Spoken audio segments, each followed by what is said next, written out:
I was in the group that sprayed Agent Orange in Vietnam from July 67 to July of 68. That was the heaviest year of spraying in the whole war. The government, through the Army Chemical Command, first started dreaming up the use of herbicides to use in warfare at the end of World War II. And there were ongoing studies in Fort Detrick, Maryland, going back to 44, 45. Those studies never totally ceased through the 50s and the early 60s.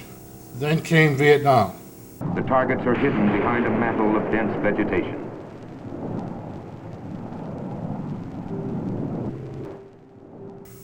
The enemy took full advantage of the terrain in the undercover. The option was to clear the area so we could see them.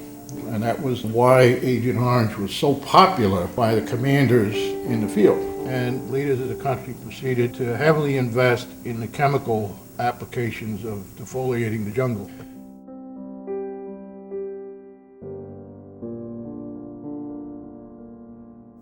We were constantly reassured that this was harmless stuff. That was the propaganda that was given to us throughout all levels of the military. The formulations for Agent Orange, as they were developed by the military scientists in Fort Detrick, Maryland, did not have the toxicity of the Agent Orange that wound up being used when we mass-produced it and brought it to the field. The government decided to make more and more of it. And they took it from a rather controlled manufacturing process with one or two companies to where they wound up with about 8 or 10 companies that were actually producing it. And they had a number of subcontractors that were producing it. The problem became the chemical companies changed the way they were manufacturing Agent Orange to meet the production quotas. And it's very documented. They went from blending these herbicides under a low temperature for an extended period of time to blending them on an extremely high temperature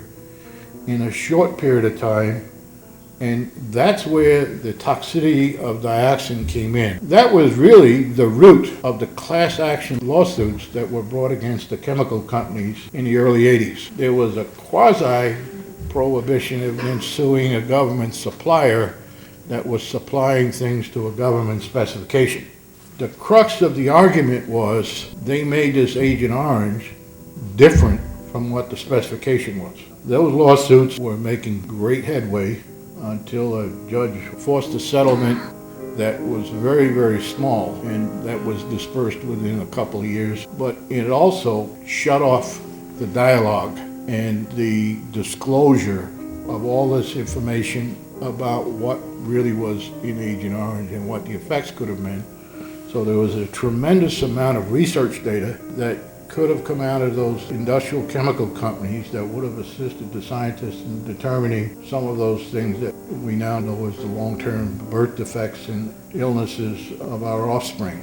There have been several attempts to relitigate that have been unsuccessful to date. The theory that only those people that were in Vietnam were exposed to Agent Orange is not true. Agent Orange was used extensively in the United States. Massive amounts of it used in Florida, around the Eglin Air Base area, the panhandle of Florida, and that's where the ranch hand training was primarily done. Many of the military base commanders around the country found out that they could save money on their budgets by cleaning their perimeters with Agent Orange. It was used in a number of along waterways in a number of the naval bases around the country. Massive amounts of it were used in Panama. We also used it extensively in Korea. It was also, I believe, used in a couple of the bases in Japan. It was definitely used in the Philippines. It was much larger than the government ever said from the beginning. There have been a number of military leaders from Vietnam that have been asked the question, if you had to do it again, would you use Agent Orange as a tool of warfare? And I think almost universally they've answered, if we would have known that there was the long-term effects that were going to go on permanently, we would not have used it. It was not done out of any maliciousness. But that doesn't in any way alleviate the responsibility we have to the future generations that are going to suffer from this exposure. it could go 7 generations. Will be unknown, unheard of then, and the people will still be suffering from our exposures.